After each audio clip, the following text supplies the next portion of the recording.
झारखंड की क्लास को आगे बढ़ाते हुए हम लोग देखते हैं आज खड़िया जनजाति को।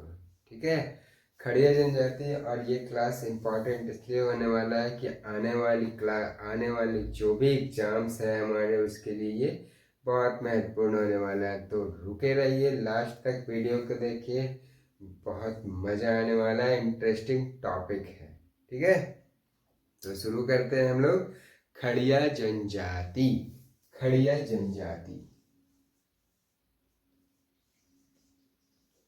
इससे पहले हमने जितने सारे जनजाति को पढ़ा चुका है, संथाल, उरांव, मुंडा, हो और खरवार, फिर लोहरा, इन सारे जनजातियों को हमने पढ़ा रखा है। आप बैक क्लास यूट्यूब के प्लेलिस्ट में जाके या फिर इस वीडियो के डिस्क्रिप्शन लिस्ट में जाके आप उन वीडियो को आसानी से देख सकते हैं। ठीक है। तो खड़िया जनजाति, खड़िया जनजाति के बारे में बात करेंगे तो इनका जो मूल निवास स्थान है, ठीक है, मूल निवास स्थान इसका माना जाता है जो रोहतास। रोहतास ये मगध का क्षेत्र रोहतास माना जाता है, रोहतास। और इसके अलावा देखेंगे अगर झारखंड के अलावा इनका जो निवास स्थान है वो उड़ीसा, मध्य प्रदेश, बंगाल, जो इसके अलावा यानी कि झारखंड से बाहर कहाँ, तो उड़ीसा हो गया, मध्य प्रदेश हो गया, बंगाल हो गया और असम, इन क्षेत्रों में इनका निवास स्थान देखा जाता है। ठीक है, तो बात ये है कि इनका खड़िया कैसे नाम पड़ा। ठीक है, खड़िया, तो खड़िया ये जनजाति जो है खड़खड़िया, खड़खड़िया यानी कि पालकी, खड़खड़िया यानी कि पालकी, तो खड़खड़िया ढोने वाला। ठीक है, पहले होता था ना कहार लोग का खड़खड़िया, यानी कि दुल्हन को अगर ससुराल पहुंचाना है तो उन्हें ढोलकी में यानी कि पालकी में करके ले जाया जाता था, तो वही पालकी ढोने वाले ये लोग होते थे खड़िया। ठीक है, और इसी खड़खड़िया से इनका नाम पड़ा खड़िया जनजाति। ठीक है, तो पालकी ढोने वाले का क्या नाम पड़ा, खड़िया। ठीक है, और ये झारखंड की 32 जनजातियों में से एक जनजाति ये भी है, खड़िया जनजाति। ठीक है,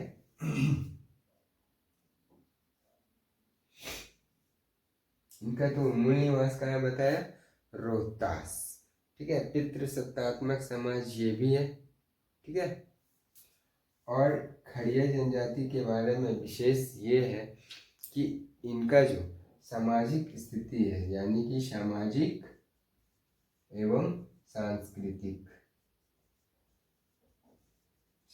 और सांस्कृतिक परिदृश्य को देखेंगे तो ठीक है, तो इस समाज में जो है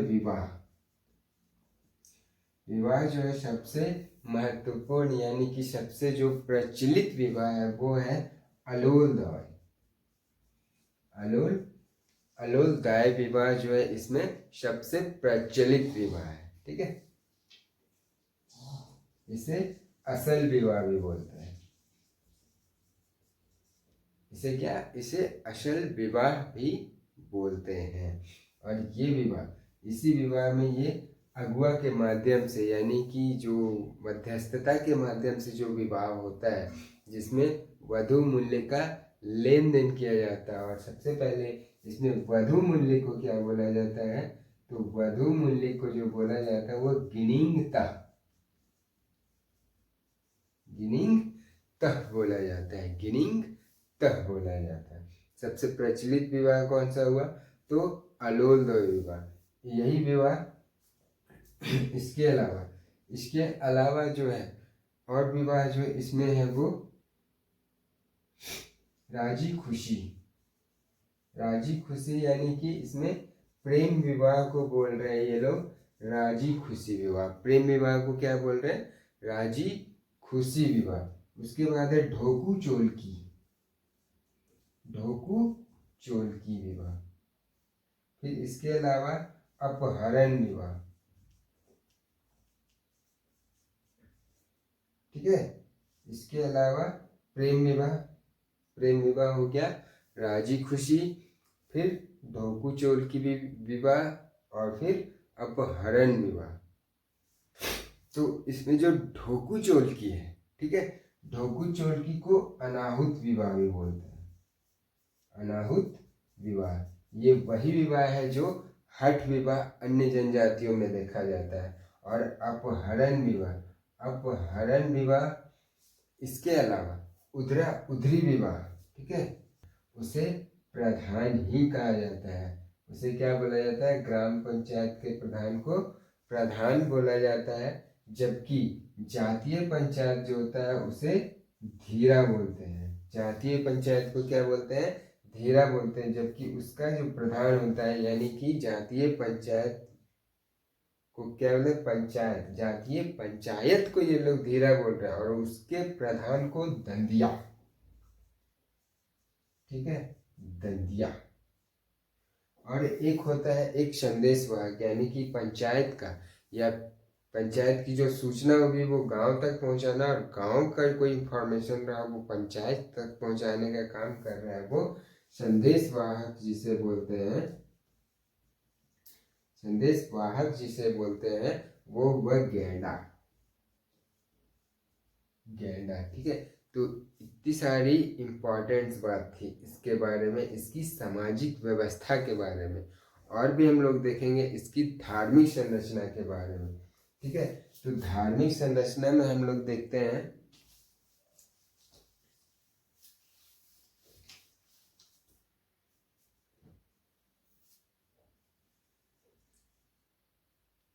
इसकी धार्मिक संरचना।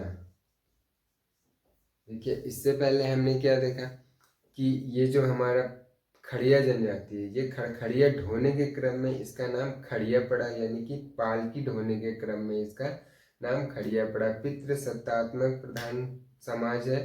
उसके अलावा ये 3 वर्ग में बटा होता है: दूध खड़िया, ढेलकी खड़िया और पहाड़ी खड़िया, जिसमें से सबसे संपन्न वर्ग जो होता है वो दूध खड़िया होता है, जबकि जो सबसे पहाड़ी खड़िया जो होता है वो सबसे निम्न वर्ग में संपन्न वर्ग में आता है। और ये पहाड़ी खड़िया पहाड़ों में जो निवास करते हैं वो पहाड़ी खड़िया उसे कहा जा रहा है। जबकि इसके ग्राम पंचायत के प्रधान को प्रधान बोला जाता है, और जातीय पंचायत को धीरा बोला जाता है, जिसका प्रधान को दंदिया बोला जाता है, ठीक है, जिसके प्रधान को दंदिया बोला जा रहा है।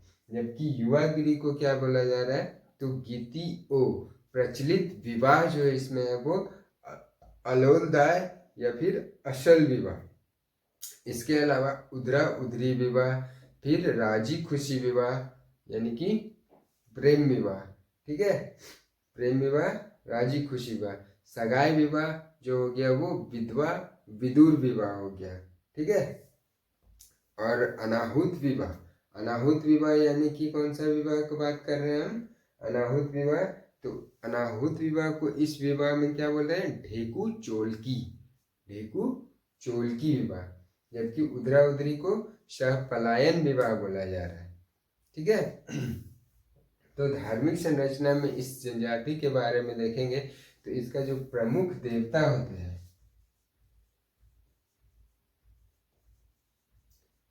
प्रमुख देवता, वैसे तो हर एक जनजाति में प्रमुख देवता जो सिंह बोंगा है, हमारे सूर्य देवता, उन्हें ही सिंह बोंगा कहा जाता है। लेकिन इस जनजाति में वही सूर्य देवता यानी कि सिंह बोंगा को इस जनजाति में क्या बोला जा रहा है?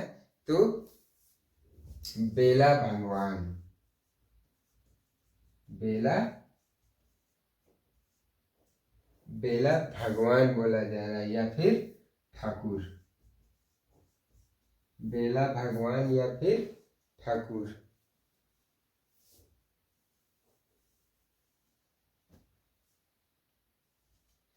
बेला भगवान या फिर ठाकुर बोला जा रहा है। एक है इसमें पारदुबो, पारदुबो जो कि पहाड़ के देवता को बोला जा रहा है।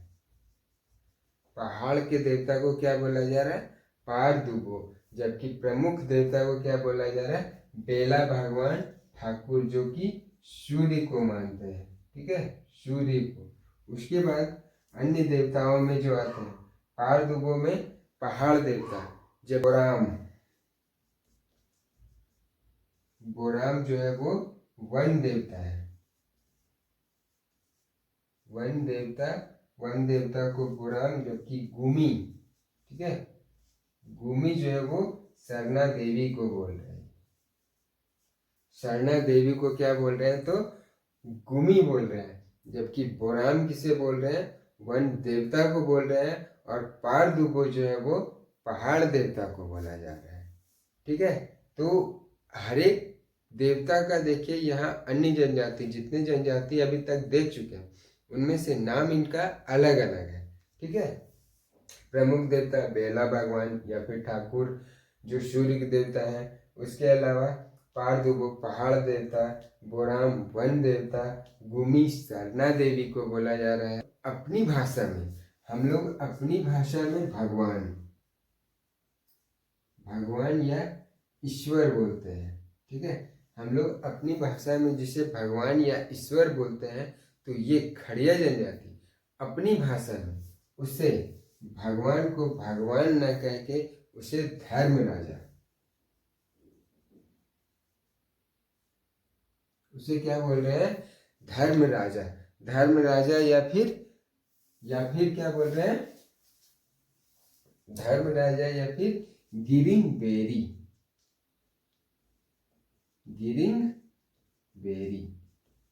यानी कि हम लोग अपनी भाषा में जिसे भगवान कहते हैं या ईश्वर कहते हैं या प्रभु कहते हैं, तो इस वर्ड को ना यूज करके वो लोग क्या यूज कर रहे हैं, धर्म राजा या फिर गिरिंग बेरी।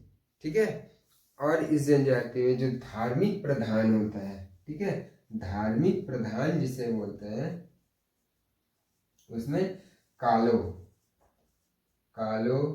पाहन, देवरी, ढेलकी,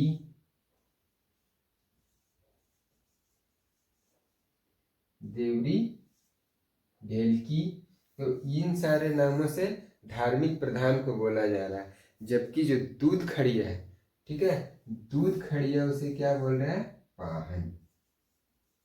दूध खड़िया जो विशेष करके इसमें दूध खड़िया है वो पाहन शब्द का यूज हो रहा है। जबकि अन्य जनजातियों में कालो भी बोला जा रहा है, देवरी भी बोला जा रहा है, ढेलकी भी बोला जा रहा है और पाहन भी बोला जा रहा है। ठीक है, तो इतने सारे जो इम्पोर्टेंट फैक्ट थे ये किस जनजाति के थे, खड़िया जनजाति के। ठीक है, अगर चीज़ें समझ आई हो और वीडियो अच्छा लगा हो तो प्लीज़ सब्सक्राइब करें और अपने दोस्तों तक इसे शेयर करें, ताकि लोगों को एकदम डिटेल से जानकारी लोगों तक पहुंच सके। ठीक है, धन्यवाद।